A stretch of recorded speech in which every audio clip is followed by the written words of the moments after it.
Assalamualaikum warahmatullahi wabarakatuh.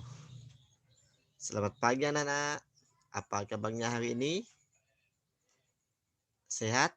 Alhamdulillah. Semoga kita senantiasa diberi kesehatan oleh Allah Subhanahu wa taala dan anak-anakku tetap belajar, tetap semangat dalam menuntut ilmu. Baiklah, anak-anakku yang hebat-hebat, yang soleh-soleh. Bertemu kembali kita dalam pembelajaran pendidikan agama Islam dan budi pekerti kelas 6 SD. Pembelajaran yang kelima tentang keteladanan Rasulullah Shallallahu Alaihi Wasallam dan para sahabatnya. Minggu yang telah lalu kita telah mempelajari tentang keteladanan Rasulullah Shallallahu Alaihi Wasallam.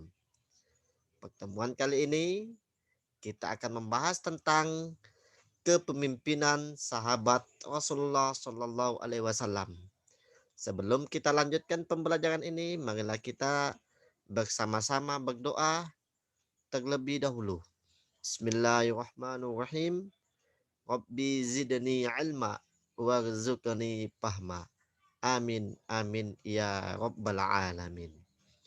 Baiklah, anak-anakku yang soleh-solehah, yang hebat-hebat, sambil dibuka bukunya disilakan di halaman 47. Kita akan membahas tentang kepemimpinan sahabat Rasulullah Shallallahu Alaihi Wasallam. Setelah Rasulullah Shallallahu Alaihi Wasallam wafat, itu digantikan oleh Khalifah Rasidin. Itu ada 4. Yang pertama adalah Abu Bakar As-Siddiq. 1. Kepemimpinan Abu Bakar. Abu Bakar adalah khalifah pertama setelah Nabi Muhammad Sallallahu Alaihi Wasallam wafat. Jadi setelah Nabi Muhammad Sallallahu Alaihi Wasallam wafat, itu diangkat Abu Bakar sebagai khalifah pertama. Beliau dilahirkan pada tahun 571 Masehi. Adapun nama lengkap Abu Bakar adalah Abdullah bin Abi Huwafa At-Taimi. Jadi gelar Abu Bakar diberikan oleh Nabi Muhammad Sallallahu Alaihi Wasallam. Jadi Nabi Muhammad Sallallahu Alaihi Wasallam memberikan gelar kepada Abu Bakar yakni As-Siddiq.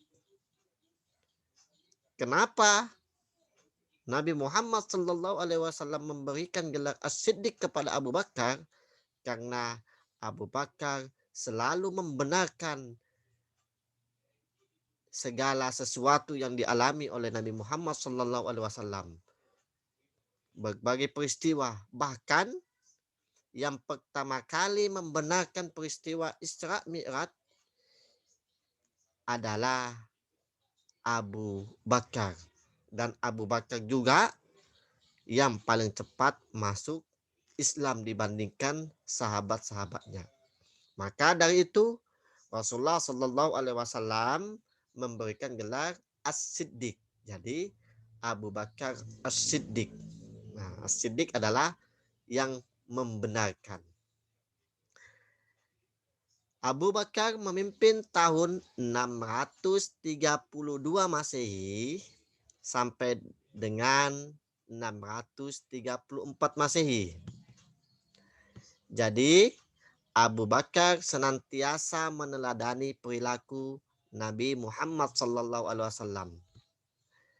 Baik dalam menentukan keputusan, Abu Bakar selalu mengajak para sahabat untuk bermusyawarah.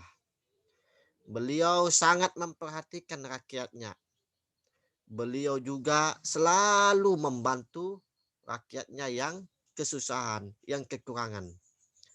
Pernah pada suatu ketika datang kepada seorang wanita kampung bernama Unaisa. Ia berkata, "Hai Abu Bakar, apakah engkau masih dapat menolong kami? memerah susu kambing seperti sebelum menjadi khalifah?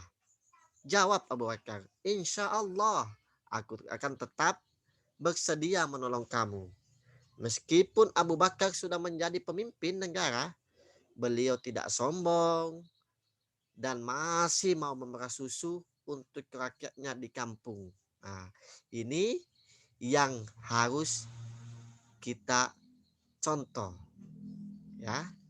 Apabila menjadi seorang pemimpin, jangan sesekali berlaku yang semena-mena, berlaku sombong terhadap rakyatnya. Jangan sekali-sekali. Karena kenapa? Kita harus mencontoh kepemimpinan yang pada Khalifah Abu Bakar. Nah, jadi walaupun Abu Bakar sudah memimpin negara, dia tidak sombong dan dia tetap memerah susu untuk rakyatnya di kampung. Kita contoh seperti gambar 5.9. Anak-anakku silakan melihat. 5.9 memberikan bingkisan dan bantuan kepada kaum duafa. Ini sebagai penerapan dari contoh yang dilaksanakan oleh Khalifah Abu Bakar. Dan Abu Bakar As-Siddiq pula, beliau mendirikan Baitul Mal, yaitu suatu lembaga yang mengurusi kas dan keuangan negara.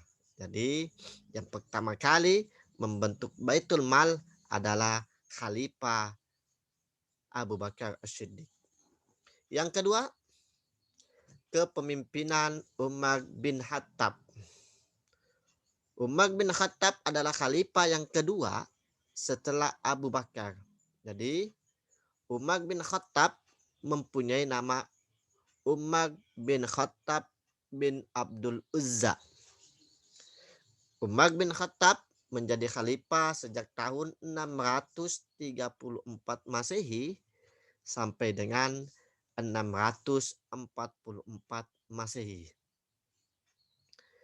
Jadi Umar bin Khattab memiliki sifat pemberani, jujur, adil, tegas, bijaksana, dan bertanggung jawab terhadap rakyatnya. Beliau juga seorang pemimpin yang hidup sederhana dan suka bermusyawarah sesuai ajaran Nabi Muhammad SAW. Misalnya, suatu ketika Khalifah Umar bin Khattab menyuruh anaknya untuk mematikan lampu di dalam ruangan atau kantor Khalifah pada saat itu. Karena lampu itu dibiayai oleh negara, sedangkan kedatangan anaknya untuk keperluan pribadi keluarganya luar biasa, ya anak-anak sekalian. Ini Khalifah Umar bin Khattab. Dia tidak mau menggunakan fasilitas negara untuk kepentingan pribadi dan keluarganya, walaupun hanya sebatas cahaya lampu. Subhanallah. Ini adalah kepemimpinan Umar bin Khattab. Beliau tidak mau menggunakan fasilitas negara, walaupun hanya sebatas cahaya lampu, apalagi yang lain. Ini pemimpin-pemimpin harus mencontoh kepemimpinan Umar bin Khattab. Yakin dan percaya apabila seorang pemimpin mencontoh kepemimpinan Umar bin Khattab, maka rakyat akan sejahtera. Jadi ini ajaran dari yang kita contoh tentang kepemimpinan Umar bin Khattab. Apabila nantinya anak-anakku ada yang menjadi seorang pemimpin pemerintahan. Nah, ini yang harus kita tauladani bersama. Pada masa pemerintahannya, Umar bin Khattab dikenal sebagai pribadi yang sederhana dan bertanggung jawab. Sebagai contoh yang lain lagi, sikap tanggung jawab yang diperlihatkan Umar bin Khattab yaitu pernah suatu saat, ini pernah suatu ketika, beliau itu berkata ketika ia melihat kondisi jalan yang rusak. Nah ini, ketika beliau melihat kondisi jalan yang rusak, aku akan segera memperbaiki jalan itu. Sebab aku takut dimintai pertanggungjawaban di hadapan Allah Subhanahu wa taala. Nanti hanya karena ada seorang unta yang terjungkal, masih banyak lagi perilaku tauladan yang patut kita contoh dari pribadi Khalifah Umar bin Khattab. Nah, jadi Umar bin Khattab selalu memperlihatkan tanggung jawab terhadap rakyatnya karena beliau yakin dan segala sesuatu yang kita lakukan apalagi menjadi pemimpin akan dimintai pertanggungjawabannya di hadapan Allah Subhanahu wa taala. Yang lain, jasa Khalifah Umar bin Khattab yang sampai saat ini kita rasakan adalah penetapan kalender Hijriyah atau penetapan tanggal 1 Muharram sebagai tahun baru Hijriyah. Jadi jasa Umar bin Khattab adalah ditetapkan tanggal 1 Muharram sebagai tahun baru Hijriyah. Baiklah, selanjutnya ketiga, kepemimpinan Utsman bin Affan. Bisa anakku dibuka di halaman 48 ya. Khalifah Utsman bin Affan memerintah selama 12 tahun atau dari tahun 644 sampai dengan 656 Masehi. Beliau dikenal sebagai orang yang kaya. Jadi Utsman bin Affan adalah orang kaya dan dermawan, suka berbagi kepada rakyat yang tidak mampu, masyarakat yang membutuhkan.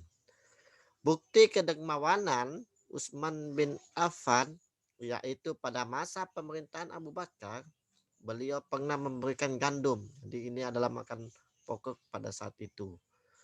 Memberikan gandum yang diangkut dengan 1000 unta untuk membantu kaum miskin yang menderita di musim kering. Luar biasa kedermawanan dari Utsman bin Affan. Di masa pemerintahannya, Utsman bin Affan melakukan kodifikasi atau menyusun atau membukukan kitab Al-Quran. Jadi pembukuan kitab Al-Quran itu pada pemerintahan Utsman bin Affan. Karena beliau khawatir akan terjadi perbedaan Al-Quran. Jadi kemudian beliau membentuk panitia penyusunan Al-Quran yang diketuai oleh Zaid bin Sabit dengan anggotanya Abdullah bin Zubair dan Abdurrahman bin Haris. Panitia tersebut bertugas menyalin ulang ayat-ayat Al-Quran dalam sebuah buku yang disebut mushaf dan diperbanyak 4 buah. 1 buah disimpan di Madinah yang disebut mushaf Al-Imam atau mushaf Utsmani. 4 buah lainnya dikirim ke Mekah, Suriah, Basrah, dan Kufah. Di samping itu, beliau juga merenovasi Masjid Nabawi di kota Madinah dengan cara memperluas dan memperindah bentuknya. Inilah kepemimpinan Utsman bin Affan. Kita lihat gambar 5.10 membaca Al-Quran ini yang kita rasakan ini adalah ke Khalifah Utsman bin Affan yang telah membukukan Al-Quran. Nah, kita hendak selalu membaca Al-Quran. Yang keempat terakhir adalah kepemimpinan Ali bin Abi Thalib. Ali bin Abi Thalib adalah salah seorang Khulafaur Rasyidin yang terakhir Ali merupakan anak dari paman Rasulullah Shallallahu Alaihi Wasallam, yaitu Abu Thalib, dan selalu membela dakwah Nabi Muhammad Shallallahu Alaihi Wasallam. Jadi Ali bin Abi Thalib adalah seorang yang pemberani. Hal itu sudah dibuktikan Ali bin Abi Thalib ketika harus menggantikan tidur Rasulullah Shallallahu Alaihi Wasallam. Padahal di luar rumah pemuda-pemuda Quraisy ingin menyakiti Rasulullah yang akan pergi hijrah. Jadi masa pemerintahan Ali kurang lebih selama 5 tahun, 656 Masehi sampai dengan 661 Masehi. Selain pemberani, Ali bin Abi Thalib juga seorang pemimpin yang peduli terhadap pendidikan. Sebagai contoh, beliau mendirikan beberapa madrasah untuk tempat belajar anak-anak. Dalam menjalankan roda pemerintahan, Ali bin Abi Thalib mengharuskan pegawainya jujur, cakap, dan bertanggung jawab. Beliau juga memajukan bidang ilmu bahasa, serta mengembangkan bidang pembangunan, terutama di kota Kufa sebagai pusat ilmu tafsir, ilmu hadis, ilmu nahwu, dan ilmu pengetahuan lainnya. Jadi, Khalifah Ali bin Abi Thalib itu pemerintahannya di ranah pendidikan. Nah, jadi Ali bin Abi Thalib menjalankan roda pemerintahan dalam hal pendidikan, ya. Jadi memajukan ilmu bahasa, pembangunan, dan ilmu tafsir, ilmu hadis, dan ilmu nahi, dan ilmu pengetahuan lainnya. Inilah pembelajaran kita tentang Khalifah Rasyidin, yakni Abu Bakar As-Siddiq, Umar bin Khattab, Utsman bin Affan, dan Ali bin Abi Thalib. Ini kepemimpinan sahabat Rasulullah Sallallahu Alaihi Wasallam. Jadi ini yang dapat Bapak sampaikan dalam pertemuan kali ini. Mudah-mudahan kita semua dapat mengetahui dan mampu menerapkan dalam hidup dan kehidupan kita nantinya. Sekian, dan Bapak tutup. Wabillahi taufiq wassa'adah. Wassalamualaikum warahmatullahi wabarakatuh.